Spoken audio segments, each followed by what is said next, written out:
Siapa yang paling takut hingga menjadi paling anti terhadap khilafah? Jawabannya, ya tentu adalah mereka yang sedang berkuasa saat ini. Siapa? Siapa yang berkuasa saat ini? Luhut Binsar Panjaitan kah? Hendro Priyono kah? Kayaknya nggak sebanding kalau membandingkan mereka dengan Abu Bakar Asy-Syiddiq, atau Umar bin Khattab, atau Utsman bin Affan, atau Sayyidina Ali radhiyallahu anhu. Nggak sebanding lah. Lalu siapa yang sebanding dengan khilafah? Ya Amerika lah. Amerika dan Inggris dengan negara-negara barat di belakangnya. Loh kok? Makanya penting untuk tahu dan paham soal sejarah. Amerika itu baru 74 tahun berkuasa atas dunia. Khilafah pernah menguasai dunia hampir 1000 tahun. Mungkin 1000 tahun lebih, meskipun diinterupsi sebentar oleh Perang Salib hingga ekspansi Mongol. Kenapa Amerika takut sekali dengan khilafah? Maksudnya Amerika dan negara-negara barat lainnya takut sekali dengan khilafah karena mereka belajar soal sejarah. Begini, di zaman dinasti Abbasiyah, ilmu dan teknologi ditemukan. Jika tidak ada ilmuwan-ilmuwan Islam seperti 1. Muhammad Ibnu Musa Al-Khwarizmi yang lahir tahun 780 Masehi dan meninggal tahun 850 Masehi.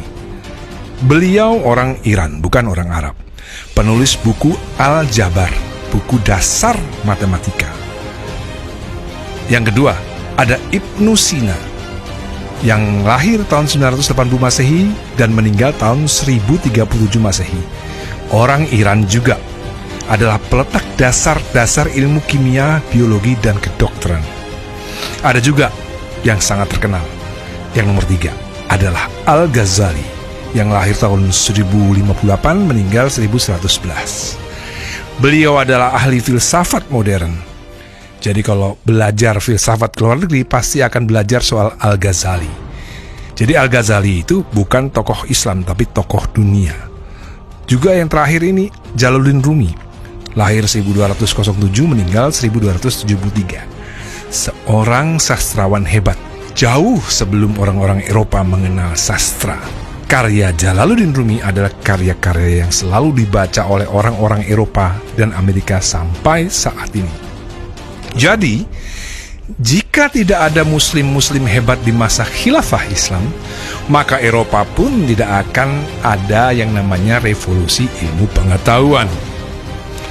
Jadi, jika tidak ada muslim hebat di masa khilafah, maka di Eropa pun tidak akan ada yang namanya revolusi ilmu pengetahuan. Maka jika kalian kagum dengan Amerika yang baru 74 tahunan menguasai dunia, kalian sudah kagum. Maka mustahil bagi kalian jika tidak mengagumi khilafah yang sudah menguasai dunia ini hampir 1000 tahun. Sejak Nabi Muhammad berkuasa atas Mekah hingga runtuhnya Turki di tahun 1923.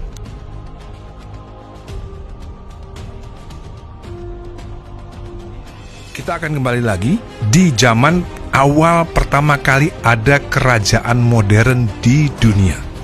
Sebagai ilustrasi, sejarah singkat peradaban manusia dan bangsa atau ras yang pernah menjadi pemimpinnya.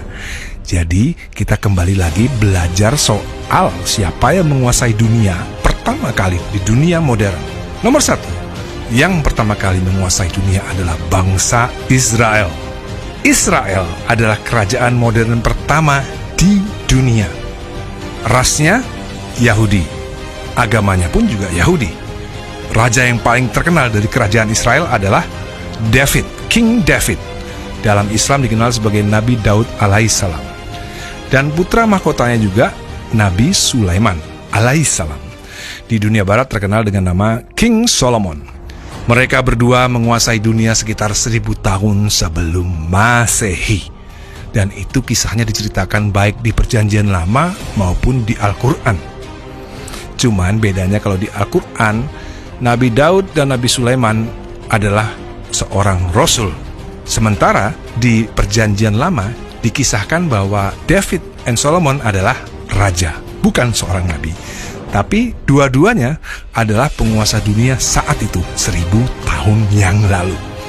menguasai dunia hampir 300 tahun hingga akhirnya dikalahkan oleh bangsa Babilonia.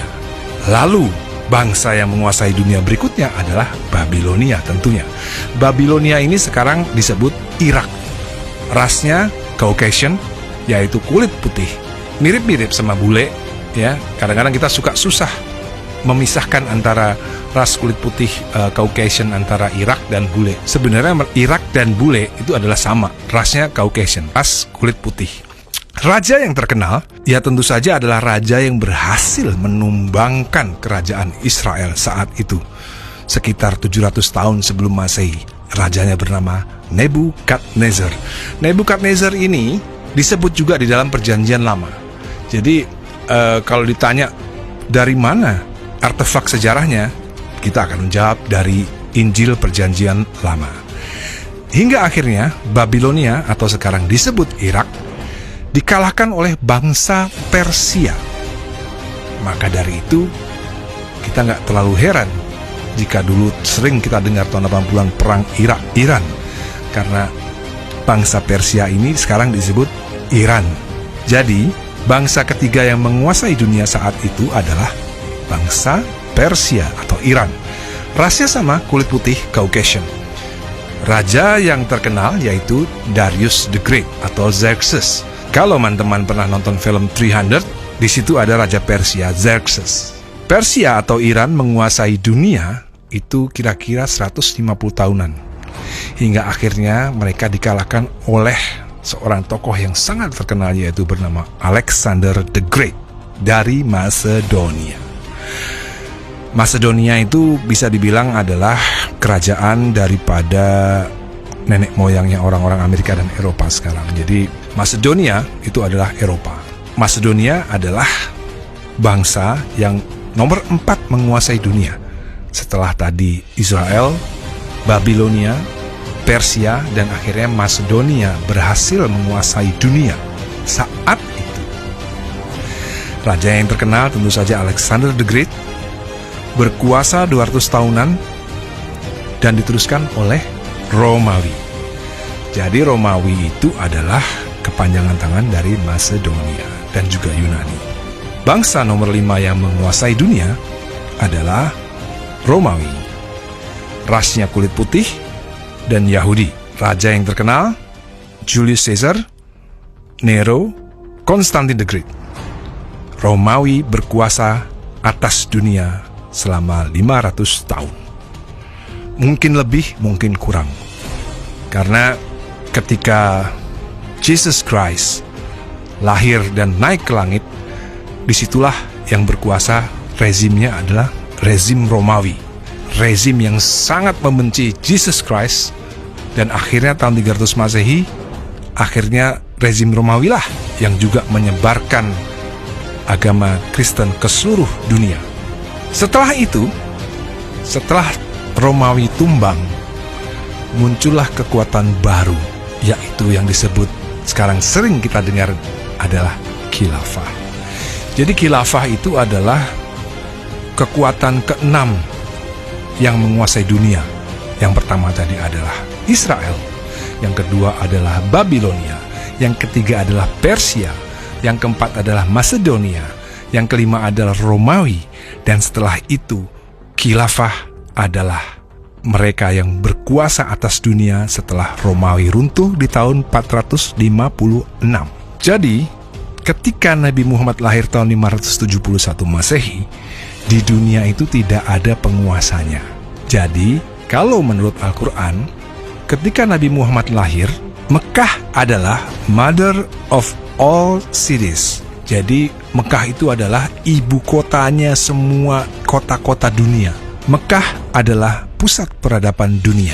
Jadi, ketika Nabi Muhammad menjadi penguasa Mekah untuk pertama kalinya, otomatis Nabi Muhammad SAW adalah penguasa dunia.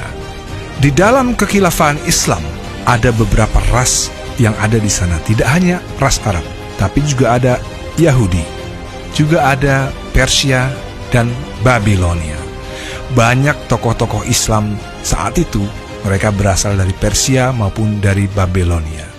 Banyak juga Ahli-ahli sains juga berasal dari orang-orang Yahudi yang masuk Islam.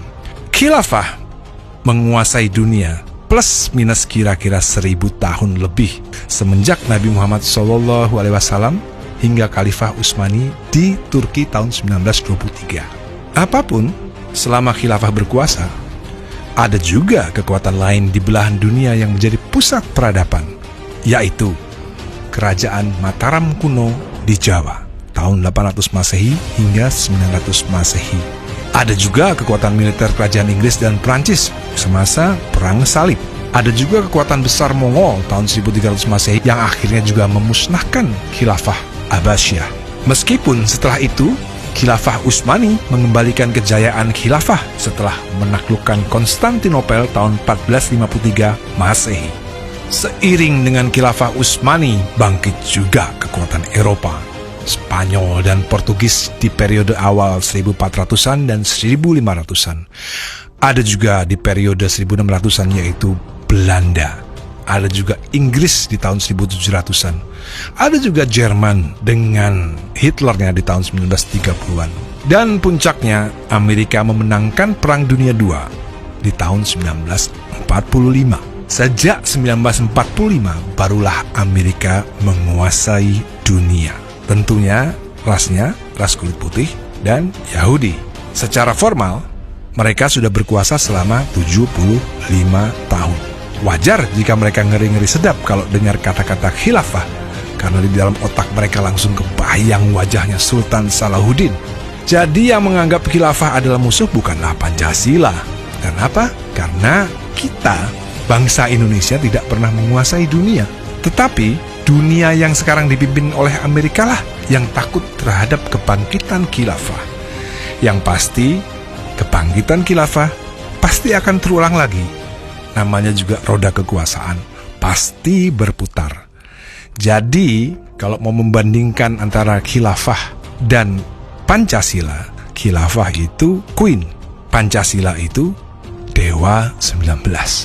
Jadi ya kadang-kadang ya agak lucu juga kalau kita membandingkan khilafah dengan Pancasila. Oke, salam Pancasila, bukan salam Trisila, salam NKRI, harga mati.